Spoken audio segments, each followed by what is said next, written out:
L'épisode s'ouvre sur quelque chose qu'on attendait depuis longtemps. Eda et Serkan au réveil, ensemble, à plaisanter sur le petit déjeuner. Elle lui dit qu'elle ne veut plus jamais se réveiller loin de lui. Et puis la réalité frappe immédiatement. Il reste 8 heures pour obtenir la signature de Denis et annuler le mariage. Ce contraste-là est presque cruel. La série semble prendre un malin plaisir à offrir un moment de paix et à l'interrompre avec une échéance légale. Mais c'est aussi sa façon de dire quelque chose de vrai. Les grandes histoires d'amour ne se terminent jamais proprement. Elles ont toujours un papier à signer quelque part. Denis est prêt à signer l'annulation, et Céline intervient pour l'en empêcher. Elle lui conseille de laisser l'affaire se régler par un divorce, ce qui prendrait 300 jours et empêcherait Eda de se remarier pendant tout ce temps. Elle dit « Si nous souffrons, eux aussi doivent souffrir ». Ce moment laisse percevoir quelque chose de très cru chez Céline dans cet épisode. Elle ne cherche plus Serkan, elle cherche à faire mal. Et cette différence, entre vouloir quelqu'un et vouloir que l'autre souffre, c'est peut-être la ligne que la série l'a fait franchir ici. Denis hésite, et cette hésitation-là va coûter très cher à tout le monde. En rentrant chez elle, Eda perd immédiatement son calme. Elle réalise que Denis ne répond toujours pas à ses appels. Eifer, étonné de la voir aussi agitée, lui demande de qui il s'agit. Eda confirme « Oui, c'est bien Denis », et avoue qu'elle commence sérieusement à craindre qu'il ne se présente pas au registre civil. Mélo essaie de la tempérer, rappelant qu'il reste encore 6 heures avant l'heure fatidique. Mais Eda finit par murmurer à sa tante qu'elle a un mauvais pressentiment, qu'elle a peur que Denis complique tout. Eifer lui demande alors où est Serkan. Eda répond qu'il est parti travailler. Pendant ce temps, Mélo insiste et continue d'après Denis, persuadé qu'il essaie d'éviter la procédure d'annulation. Finalement, Denis rappelle. Mélo décroche aussitôt et lui demande ce qu'il faisait. Denis s'excuse d'une voix encore endormie, il vient juste de se réveiller. Il demande ce qu'il doit faire pour signer. Eda lui ordonne de se rendre immédiatement à l'entreprise. Tous les papiers l'y attendent. Denis accepte, mais précise qu'il doit lui parler de quelque chose. Eda répond que c'est d'accord, raccroche et part sur le champ pour rejoindre le bureau.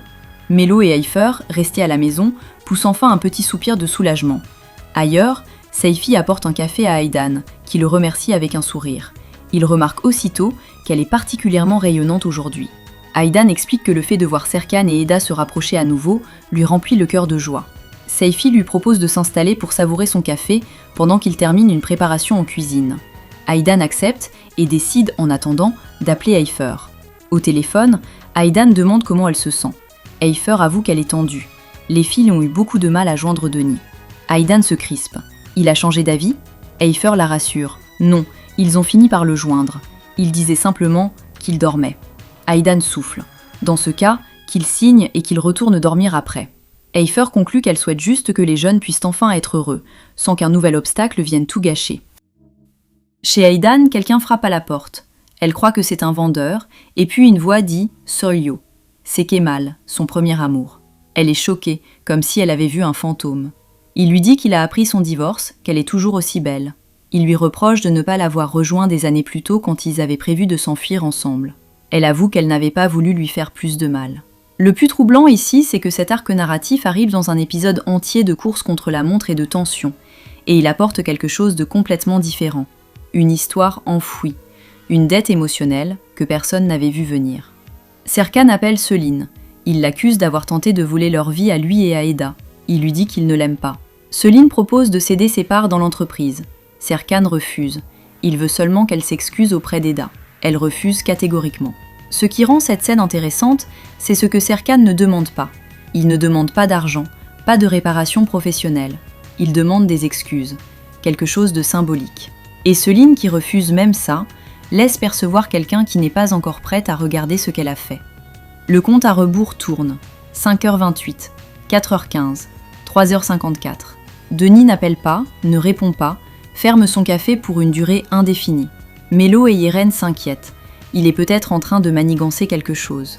Et quand Serkan et Eda arrivent devant le café fermé, Denis a disparu. Téléphone éteint, pas de traces. Honnêtement, ce rythme de compte à rebours que la série installe dans cet épisode, c'est une mécanique simple et elle fonctionne parfaitement. Parce qu'on connaît l'enjeu, on connaît le délai, et chaque minute qui passe sans Denis ressemble à une défaite qui s'approche. Quand Serkan finit par le repérer et lui parle à distance, Denis refuse de signer. Il affirme que le mariage était une manœuvre de distraction et qu'Eda finira par comprendre qu'elle ne sera jamais heureuse avec Serkan. Ce qui m'a frappé dans cette réplique, c'est qu'elle ne sonne pas comme quelqu'un qui fait du mal par calcul. Elle sonne comme quelqu'un qui croit ce qu'il dit. Denis est convaincu. Et c'est peut-être ça, la vraie difficulté. On ne peut pas négocier avec quelqu'un qui pense sincèrement avoir raison. Il s'échappe. Le GPS sur sa voiture continue de tourner. 3 heures restantes. Erdem est en observation devant l'hôtel. Il tremble. Il avoue qu'il voulait des émotions dans sa vie. Serkan lui reproche son manque de contrôle. Erdem fait une crise d'angoisse. Denis sort de l'immeuble et profite de la confusion pour s'échapper. Serkan constate qu'ils ont perdu Denis. Il reste 3 heures. Cette séquence ressemble presque à une scène de film d'action, sauf que le héros tremble, que son assistant fait une crise d'angoisse et que la cible s'échappe parce que personne ne regardait dans la bonne direction. La série sait exactement comment mélanger l'urgent et l'absurde. De retour chez Aydan, Kemal lui dit de ne pas se laisser enfermer dans le passé, de vivre le présent. Elle trouve ses paroles romantiques et veut les publier sur les réseaux sociaux. Il propose un dîner.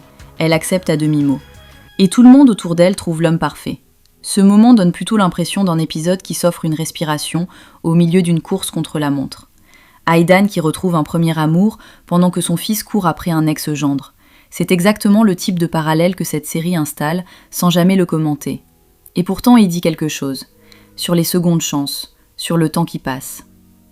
Erdem se retrouve seul à la fin, abandonné dans la confusion. Il se demande pourquoi personne n'est là pour lui. Cette petite phrase-là, dite presque en passant au milieu de tout le chaos, c'est peut-être la plus honnête de l'épisode.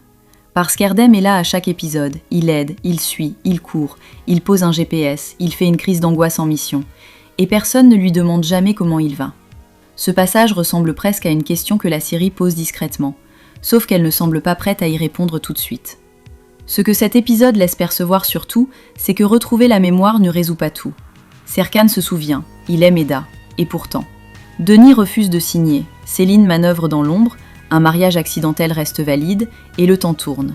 Cet épisode ressemble presque à un rappel que dans la vraie vie, les happy endings ont des délais légaux, et que l'amour, aussi sincère soit-il, doit encore courir après une signature pour exister officiellement.